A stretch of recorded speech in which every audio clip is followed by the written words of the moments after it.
The spinning ball is ruled out by now. Ball earthers have to diminish, in their own mind, the intelligence levels of flat earthers. This gives the ball earthers a false sense of being more intelligent. It is a reflex. Earth is a spinning ball because of a load of stuff that can be faked.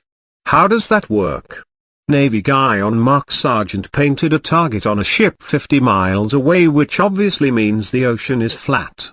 Water sticks to a spinning ball going 1037 miles per hour plus 67,000 miles per hour plus 400,000 miles per hour plus 1,300,000 miles per hour.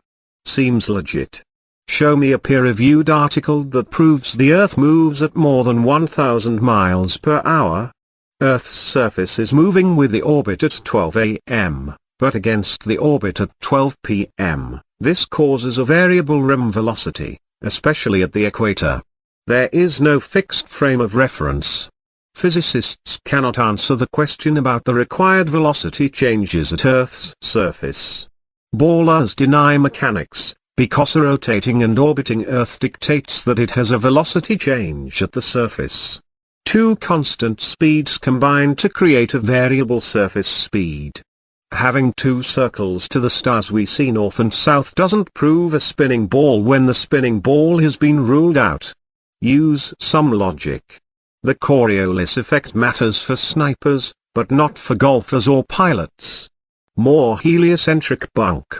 The Coriolis effect exists, but it is not caused by Earth's rotation, nor does anything prove this is the case. All pendulums have flaws at the pivot point, including ball joints. This causes precession. On a spinning ball Earth, a perfectly made pendulum would not precess because it is all moving as one thing anyway, with the Earth. You never see shooting stars coming up from the horizon. Ball earthers claim the sun's heat can conduct across a 93 million mile wide vacuum. The moon shrinks to a tiny size and looks dark yellow on high-altitude balloon footage. Ball earthers claim the sun has a lot of gravitational pull while also claiming it is made of gas. Cavendish is easily debunked. Air is trying to form itself back in place, but the balls are in the way, so the air exerts a slight force on them. Fact courtesy of Lord Stephen Christ. A plastic ball and a steel ball fall at different speeds in water. The acceleration rate is not a constant. It is dependent on density, as this water experiment proves. Drop a plastic ball in the water tank and a steel ball in another, same diameter balls, and the steel ball falls faster. You don't even have to leave the house to prove the G constant is a D variable. In a vacuum, the differences between the solids and the surrounding medium is so vast, it seems to come out as a constant. The tallest vacuum chamber is 122 feet, giving 2.75 seconds of fall time. In a vacuum, the solids fall almost at the same time. The difference cannot be measured. Use water and it is proven, as a variable. The sun gets cut in half at the horizon in the distance for the same reason a boat gets cut in half in the distance on an ocean. It is perspective. The horizon is only 3.1 miles away. The sun's light has limited throw. It isn't able to shine 93 million miles. The sun goes behind a false horizon, for the same reason boats do. These 2 points together fully answer sunsets on a flat plane. Due to the horizon blocking the sun in the distance and the sun having a limited throw, you can simultaneously have a sunset, with darkness. The sun draws on Earth's magnetism and glows only where the sun is. The law of perspective cannot be used to figure out a sunset, because the law is a textbook diagram using flat lines that does not take clouds, mountains or even the ocean's waves into account. The size of the disk of the sun does change. Suggesting it doesn't is a weak claim, since its size can change because of humidity in the air, atmospheric lensing. Magnets lose magnetism at 1000 C, but the Earth's core is claimed to be over 7000 C. How can the core of Earth be magnetic? Another heliocentric lie. How would Earth end up as a near-perfect sphere if it is always spinning and it started off as a molten liquid? A spinning molten mass needs to cool off as a flattened sphere. Physics says so. The horizon always rises to the eye level of the observer as altitude is gained, so you never have to look down to see it. The natural physics of water is to find and maintain its level. If Earth were a giant sphere tilted, wobbling and hurtling through space, then flat, consistently level surfaces would not exist here. Rivers run down to sea level, finding the easiest course, north, south, east, west over the Earth. If Earth were a spinning ball, then many of these rivers would be impossibly flowing uphill. Along a 6-mile channel of standing water, the Earth would dip 6 feet on either end from the center. Every time such experiments have been conducted, standing water was proven to be perfectly level. Surveyors, engineers and architects are never required to factor in the supposed curvature of the Earth. Projects are laid horizontally over hundreds of miles with no allowance for curvature. The Suez Canal connecting the Mediterranean with the Red Sea is 100 miles long, making the water an uninterrupted continuation of the two seas. The Earth's supposed curvature was not taken into account. London and North Western Railway is a straight line 180 miles long between London and Liverpool. The center point is only 240 feet above sea level but needs to be 5,400 feet above London and Liverpool. If the Earth were a sphere 25,000 miles in circumference, aeroplane pilots would have to constantly correct their altitudes downwards so as to not fly straight off into outer space. The experiment known as Airy's failure proved that the stars move relative to a stationary Earth and not the other way around. Olbers' paradox states that if there were billions of stars which are suns, the night sky would be filled completely with light. Einstein's wife wrote the theory of relativity. Albert Einstein. The Michelson-Morley and Sagnac experiments failed to detect any change in the speed of light due to Earth's assumed motion through space. Tycho Brahe argued against the heliocentric theory, positing that if the Earth revolved around the Sun, the change in relative position of the stars after 6 months of orbiting would be noticeable. If Earth were spinning eastwards at over 1,000 miles per hour, vertically fired cannonballs should fall significantly due west, but they fall within 2 feet of the cannon, often directly back into the muzzle. If the Earth were spinning eastwards at over 1,000 miles per hour, helicopters and hot air balloons should be able to simply hover over the surface of the Earth and wait for their destinations to come to them. If Earth were spinning at 1,000 miles per hour plus, during the Red Bull dive, Felix Baumgartner would have landed 2,500 miles west into the Pacific Ocean, but he landed a few dozen miles east of the takeoff point. Ballers claim gravity magically drags the lower atmosphere of the Earth in perfect sync with the upper atmosphere. If Earth were spinning at over 1,000 miles per hour, then north-south-facing cannons would establish a control while east-firing ones would fall farthest, with west-firing ones closest. The distance covered is always the same. If Earth were spinning, commercial airliners traveling at 500 miles per hour would never be able to reach their east destination before it came speeding up from behind. West destinations would be 3x quicker. On a spinning ball Earth, landing aeroplanes on fast-moving runways that face all manner of directions would be impossible. If the Earth were spinning, then clouds, wind and weather patterns could not unpredictably go every which way, with clouds often traveling in opposing directions at varying altitudes simultaneously. If the Earth were spinning, this would be seen, heard, felt or measured, yet no one has ever experienced this motion. Meanwhile we can hear, feel and measure even the slightest westward breeze. If gravity is strong enough to hold oceans, buildings, people and air stuck to the Earth, then it is impossible for it to also be weak enough to allow birds and bugs to fly around. If gravity is strong enough to curve the massive expanse of oceans around a globular Earth, it would be impossible for fish and other creatures to swim through such forcefully held water. Ship captains never factor the curvature of the Earth into their calculations. Plain sailing, great circle sailing use plane, not spherical, trigonometry, making calculations based on a flat Earth. Many captains navigating south of the equator assuming the globular theory have found themselves drastically out of reckoning, more so the farther south traveled, thus Earth is not a ball.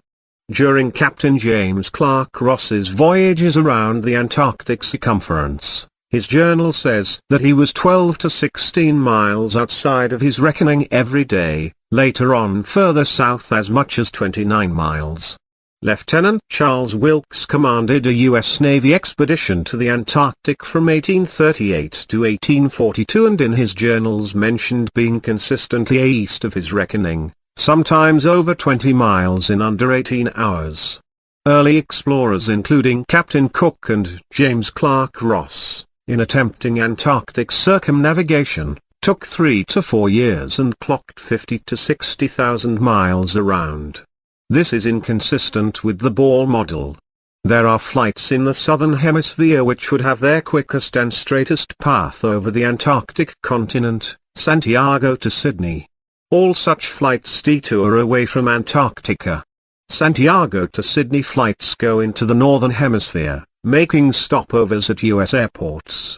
Such ridiculous detours make no sense on the globe, but form nearly straight lines on a flat earthy map.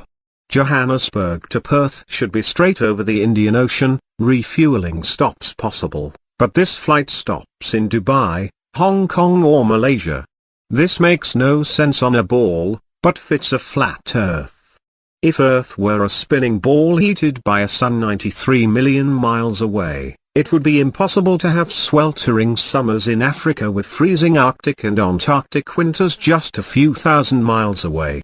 Arctic and Antarctic regions and areas of comparable latitude north, south of the equator differ greatly in many ways, entirely inconsistent with the ball model and entirely consistent with the flat model. The northern Arctic region enjoys moderately warm summers and manageable winters, whereas the southern Antarctic region never even warms enough to melt the perpetual snow and ice. The longest summer days north of the equator are much longer than those south of the equator. The shortest winter days north of the equator are much shorter than the shortest south of the equator. This is inexplicable. At comparable latitudes north and south, dawn and dusk are different on a spinning ball, but work out on a flat Earth. In the north dawn and dusk come slowly and last longer than in the south. The Philadelphia skyline is visible from Apple Pie Hill in the New Jersey Pine Barrens 40 miles away. If Earth were a ball, the Philly skyline should be behind 335 feet of curvature. The ballers antagonize, lie about, mute and provoke flat earthers, while sabotaging the show, making it wall-to-wall 24/7 baller talk. Ballers think it is normal to casually call people a moron and a retard and generally antagonize people in that way. Earth is not a spinning ball because the required rim velocity changes, of approximately 0.99 miles per hour in 22 seconds on average at the equator, are not there. Ballers have the psychological bullying down to a fine art but don't have any actual proof for the spinning ball with gravity. Very telling indeed. Flat Earth is hilarious until you look into it. The New York City skyline is clearly visible from Harriman State Park's Bear Mountain, 60 miles away. Viewing from Bear Mountain's 1,283-foot summit, the New York City skyline should be behind a 170-foot curve. In Chambers' Journal, February 1895. A sailor near Mauritius reported seeing a vessel that turned out to be 200 miles away. At this distance, ships would have to fall over 5 miles below line of sight. The distance from which various lighthouses around the world are visible at sea far exceeds what could be found on a ball Earth 25,000 miles in circumference. The Ege aerolite in Norway is 154 feet above high water and visible from 28 statute miles where it should be 230 feet below the horizon. It is impossible to explain how Polaris manages to always remain perfectly aligned straight above the North Pole throughout Earth's various alleged tilting, wobbling, rotating and revolving motions. How desperate must heliocentrists be to claim the Sun is the same size to everyone on Earth when it is easy to debunk this claim because of atmospheric lensing. There is legitimate speculation regarding whether sigma octantis even exists. Ring magnets found in loudspeakers have a central North Pole with the opposite South Pole being all points along the outer circumference. This perfectly demonstrates the magnetism of our flat Earth. Since the North Pole and Antarctica are covered in ice and guarded no-fly zones, no ships or planes have ever been known to circumnavigate the Earth in north and south directions. The fact that there has yet to be a single verified north and south circumnavigation of Earth serves as standing proof the world is not a ball.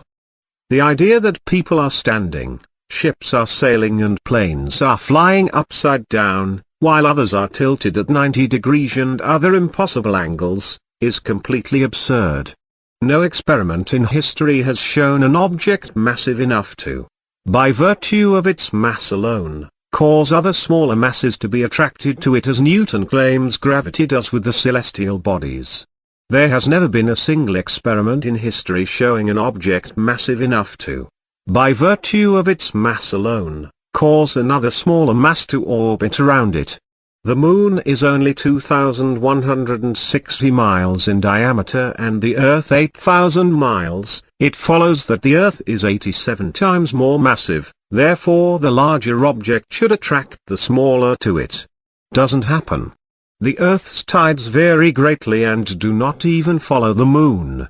Earth's inland bodies of water remain forever outside the Moon's gravitational grasp. If gravity was drawing Earth's oceans to it, all bodies of standing water should have tides as well. Heliocentrists' astronomical figures always sound perfectly precise, but they have historically been notorious for regularly and drastically changing them to suit their various models. Isaac Newton once said, "It matters not whether we reckon it 28 or 54 million miles distant, for either would do just as well." How scientific. Amateur balloon footage taken above the clouds has provided visual proof that the Sun cannot be millions of miles away. You can see a clear hot spot reflecting on the clouds directly below the Sun. You can trace the angle of sun rays back to their source above the clouds. There are thousands of pictures showing how sunlight comes down through cloud cover at a variance of converging angles. The Sun and Moon's reflections on water always form a straight line from the horizon to the observer, and this proves the Earth is not a ball. If Earth's surface was curved it would be impossible. There are huge centuries-old stone sundials and moondials all over the world which still tell the time now down to the minute, as perfectly as the day they were made. The Moon has been proven largely transparent and completely self-luminescent, shining with its own unique light. When the waxing or waning Moon is visible during the day, it is possible to see the blue sky through the Moon. On a clear night it is even possible to see stars directly through the Moon. This is recorded at the Royal Astronomical Society. Thales accurately predicted an eclipse which ended the war between the Medes and Lydians. Eclipses happen regularly in 18-year cycles, so regardless of the model, eclipses can be accurately calculated. As early as the time of Pliny, there are records of lunar eclipses happening while both the Sun and Moon are visible in the sky. Therefore the eclipse of the Moon cannot be caused by Earth's shadow.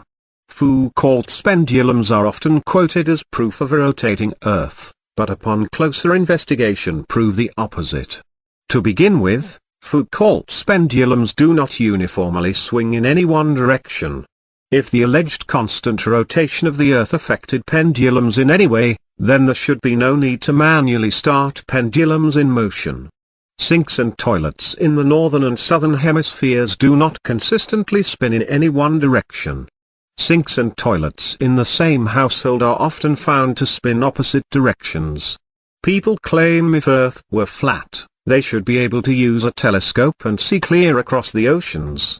This is absurd. The air is full of precipitation, especially over the oceans. If the Sun were 93 million miles away and the Earth a spinning ball, the transition from daylight to night would be almost instantaneous as you passed the terminator line. Time-lapse photography shows the Moon turns clockwise like a wheel as it circles over and around the flat Earth. You can find pictures of the Moon at 360 degrees of various inclination from all over the Earth, simply depending on where and when the picture was taken. If the Moon were a sphere, observers in Antarctica would see a different face from those at the equator, yet they just see the same flat face rotated at various degrees.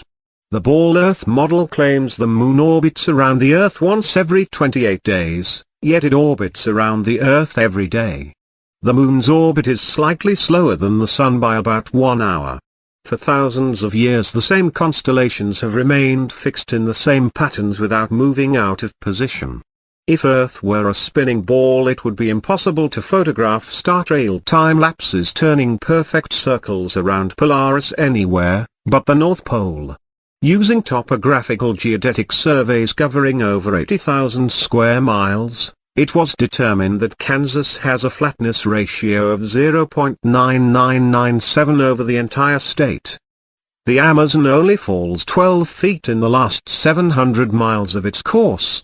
The Felix Baumgartner Red Bull dive outside camera shows the same amount of curvature of Earth from surface level to jump height, proving it to be a deceiving fish-eyed wide-angle lens.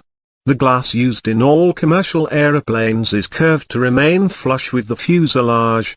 This creates a slight effect, and mixed with confirmation bias, people claim the Earth has curvature. If gravity magically dragged the atmosphere along, the atmosphere near the equator would be spinning at 1,000 miles per hour. Mid-latitudes would be around 500 miles per hour and the poles would be unaffected at 0 miles per hour. Rain and fireworks need to behave entirely differently as they fall down through progressively slower and slower spinning atmosphere. Hot air balloons would also be forced steadily faster eastwards. Where does the fastest layer of gravitized spinning atmosphere meet the supposed non-gravitized non-spinning non-atmosphere of infinite vacuum space? Vacuums cannot exist connected to non-vacuums while maintaining the properties of a vacuum, not to mention the effect such a transition would have on a rocket spaceship would be disastrous. It is impossible for rockets or jet propulsion to work in the alleged non-atmosphere of vacuum space because without air, atmosphere to push against, there is nothing to propel the vehicle forwards. If Earth were a ball, there would be no reason to use rockets for flying into outer space because simply flying straight at any altitude for long enough would send you off into outer space. All NASA and other space agencies' rocket launches never go straight up. Every rocket forms a parabolic curve, peaks out and inevitably starts falling back to Earth. There is no magic altitude where rockets can suddenly start free-floating in space. This is all a science fiction illusion created by wires, green screens, dark pools, permed hair and zero-G planes. NASA and other space agencies have been caught time and again with their bubbles forming and floating off in their official outer space footage. The ball Earth belief is based on logical fallacies. Argument from authority, scientists say so. Argument from incredulity, NASA would never lie to us. Ad hominem, flat earthers are retarded. Believing in the spinning ball causes a subconscious mental stress we are not even aware of or able to rectify, which is the whole aim. Analysis of many interior videos from the ISS have shown the use of camera tricks such as green screens, harnesses and even wildly permed hair to achieve a zero-gravity type effect. NASA claims one can observe the ISS pass by overhead, proving its existence, yet analysis of the ISS seen through zoom cameras proves it to be some type of hologram, drone, not a physical space base. Communications have come a long way in the last 60 years, all without satellites being necessary. There's this thing called fiber optic cable. The geostationary communications satellite was first created by Freemason science fiction writer Arthur C. Clarke and supposedly became science fact just a decade later. Today, huge fiber optics cables connect the internet across oceans. Gigantic cell towers triangulate GPS signals, and ionospheric propagation allows radio waves to be bounced without satellites. Satellites are allegedly floating in 4,530 Fahrenheit heat in the thermosphere. The metals used, aluminium, gold, titanium, have melting points of 1,221 Fahrenheit, 1948 Fahrenheit, and 3,034 Fahrenheit, all far lower than they could handle. So-called satellite phones have reception problems in countries like Kazakhstan with very few cell phone towers. If there were 20,000 plus satellites, blackouts would not occur like this in rural areas. Satellite dishes are never pointing straight up and are almost always positioned at a 45-degree angle, which proves they are picking up ground-based tower signals and not outer space satellites.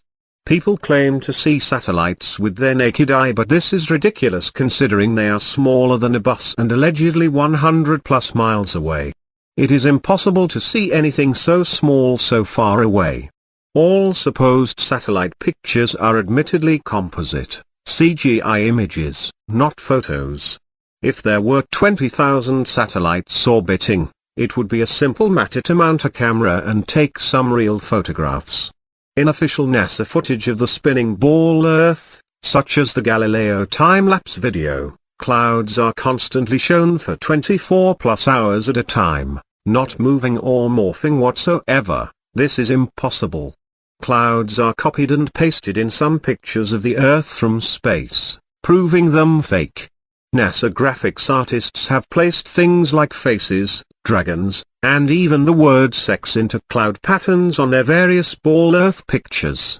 The recent 2015 Pluto pictures clearly have a picture of Disney's Pluto the dog layered into the background. Professional photo analysts have found undeniable proof of computer editing on NASA's images. For example, copied and pasted rectangles found in the black background around the Earth from the Moon. When NASA's images of the ball Earth are compared, the coloration of the land, oceans and relative size of the continents are drastically different from one another. This proves the pictures are fake. In the documentary A Funny Thing Happened on the Way to the Moon, you can watch official NASA footage showing Apollo 11 astronauts using transparencies and tricks to fake shots of around Earth. If the Earth were constantly spinning eastwards 1,000 miles per hour, then aeroplane flight durations going eastwards versus westwards should be significantly different. Over the years, NASA has changed their story regarding Earth's shape.